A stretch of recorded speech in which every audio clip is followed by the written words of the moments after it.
இரண்டு அரசர்கள் அதிகாரம் 15. யூதா அரசன் அசரியா. இஸ்ரேலின் அரசன் யெரொபெயாம் ஆட்சியேற்ற 27ஆம் ஆண்டில் யூதா அரசனும் அமத்சியாவின் மகனுமான அசரியா அரசனானான். அவன் ஆட்சியேற்ற பொழுது அவனுக்கு வயது 16. அவன் எருசலேமில் 52 ஆண்டுகள் ஆட்சி செய்தான். எருசலேம் நகரைச் சார்ந்த எக்கொலியா என்பவளே அவள் தாய். அவன் தன் தந்தை அமத்சியா செய்தது போலவே எல்லாவற்றிலும் ஆண்டவர் திருமுன் நேர்மையாக நடந்தான். ஆயினும் அவன் தொழுகை மேடுகளை அழிக்கவில்லை. மக்கள் இன்னும் அம்மேடுகளில் பலியிட்டும் தூபம் காட்டியும் வந்தனர். எனவே ஆண்டவர் அவ்வரசனை தண்டித்து அவன் இறக்கு மட்டும் அவனை தொழுநோயாளன் ஆக்கினார். அவனும் ஒரு ஒதுக்குப்புறமான வீட்டில் வாழ்ந்து வந்தான். எனவே அரசனின் மகன் யோத்தாம் அரண்மனை பொறுப்பேற்று நாட்டு மக்களை ஆண்டு வந்தான். அசரியாவின் பிற செயல்களும் அவன் செய்தவை யாவும் யூதாவின் அரசர்கள் குறிப்பேட்டில் எழுதப்பட்டுள்ளன அல்லவா? அசரியா தன் மூதாதையரோடு துயில் கொண்டு தாவீதின் நகரில் அடக்கம் செய்யப்பட்டான். அவனுக்கு பின் அவனுடைய மகன் யோத்தாம் அரசன் ஆனான். இஸ்ரேல் அரசன் செக்கரியா. யூதா அரசன் அசரியா ஆட்சியேற்ற 38ஆம் ஆண்டில் யெரொபெயாமின் மகன் செக்கரியா சமாரியாவில் இருந்து கொண்டு இஸ்ரேலை 6 மாதம் ஆண்டான். அவளும் தன் மூதாதையர் செய்தது போல் ஆண்டவரின் பார்வையில் தீயதெனப்பட்டதை செய்தான். இஸ்ரேலை பாவத்திற்கு உள்ளாக்கிய நெபாற்றின் மகன் யெரொபெயாமின் பாவ வழியை விட்டு அவன் விலகவில்லை. யாபேசின் மகன் சல்லூம் அவனுக்கு எதிராக சூழ்ச்சி செய்து அவனை இப்லேயாமில் வெட்டி கொன்றுவிட்டு அவனுக்கு பதிலாக அரசனானான். செக்கரியாவின் பிற செயல்கள் இஸ்ரேல் அரசர்களின் குறிப்பேட்டில் எழுதப்பட்டுள்ளன அல்லவா? உன் மைந்தர் 4 தலைமுறைகளுக்கு இஸ்ரேலின் அரியணையில் வீற்றிருப்பர் என்று ஏகூவுக்கு ஆண்டவர் கூறிய வாக்கு இவ்வாறு நிறைவேறிற்று. இஸ்ரேல் அரசன் சல்லூம். யூதா அரசன் அசரியா ஆட்சியேற்ற 39ஆம் ஆண்டில் யாபேசின் மகன் சல்லூம் அரசனானான். சமாரியாவில் அவன் 1 மாதமே ஆட்சி செய்தான். காதி என்பவனின் மகனான மெனகேம் திர்சாவில் இருந்து புறப்பட்டு சமாரியாவுக்கு வந்து சல்லூமை வெட்டி கொன்றுவிட்டு அவனுக்கு பதிலாக அரசன் ஆனான். சல்லூமின் பிற செயல்களும் அவன் செய்த சதியும் இஸ்ரேல் அரசர்களின் குறிப்பேட்டில் எழுதப்பட்டுள்ளன அளவா? பிறகு மெனகேம் திப்சாவையும் திர்சா முதல் அதன் எல்லைகள் அனைத்தையும் அதில் இருந்த அனைவரையும் அழித்தான். அவர்கள் தங்கள் நகர் வாயில்களை திறக்கவில்லையாதலின் அவன் அவர்களை வெட்டி வீழ்த்தியதோடு கருவுற்றிருந்த எல்லா பெண்களையும் வயிற்றை கிழித்து கொன்றான்.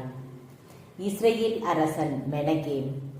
யூதாவின் அரசன் அசரியா ஆட்சியேற்ற 39ஆம் ஆண்டில் காதின் மகன் மெனகேம் இஸ்ரேலின் அரசனாகி சமாரியாவில் 10 ஆண்டுகள் ஆட்சி செய்தான். அவன் ஆண்டவரின் பார்வையில் தீயதெனப்பட்டதை செய்தான். மேலும் அவன் தன் வாழ்நாள் முழுவதும் இஸ்ரேலை பாவத்திற்கு உள்ளாக்கிய நெபாற்றின் மகன் யெரொபெயாமின் பாவ வழியை விட்டு விலகவில்லை. அசரியா மன்னனான பூல் நாட்டின் மீது படையெடுத்து வந்தான்.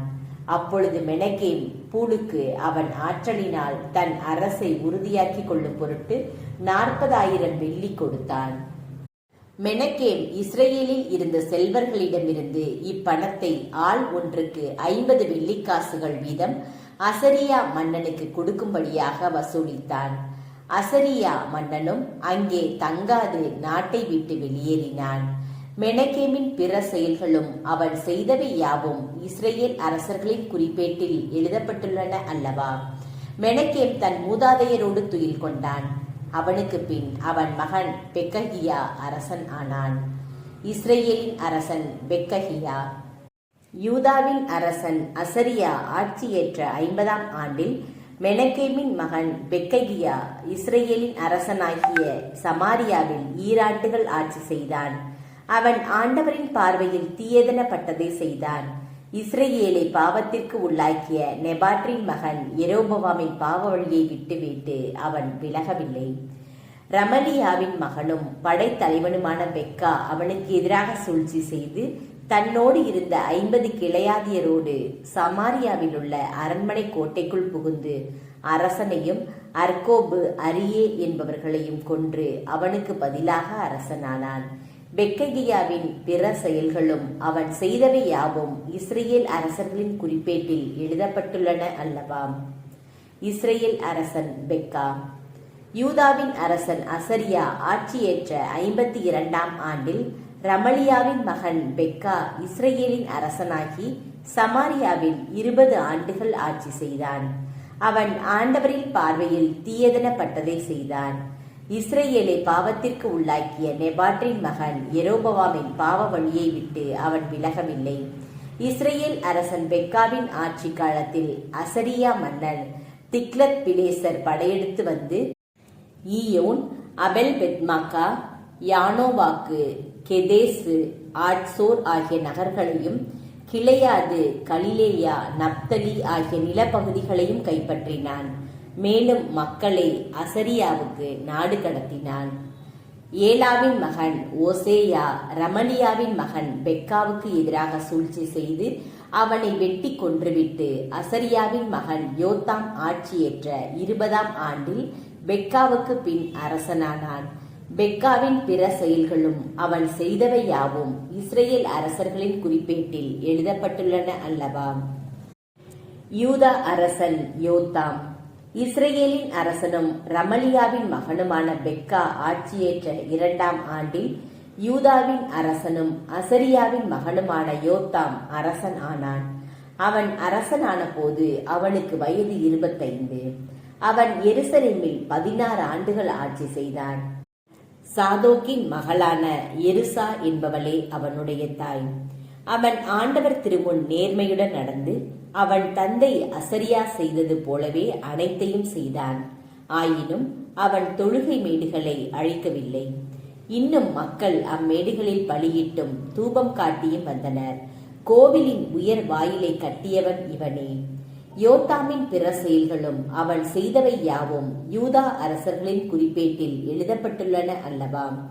அந்நாள்களில் ஆண்டவர் சிரியாவின் மன்னன் ரெட்சீனையும் ரமலியாவின் மகன் பெக்காவையும் யூதாவுக்கு எதிராக அனுப்பத் தொடங்கினார். யோத்தாம் தம் மூதாதையரோடு துயில் கொண்டு தன் தந்தையாகிய தாவீதின் நகரில் அடக்கம் செய்யப்பட்டான். அவனுக்கு பின் அவன் மகன் ஆகாசு அரசனானான்.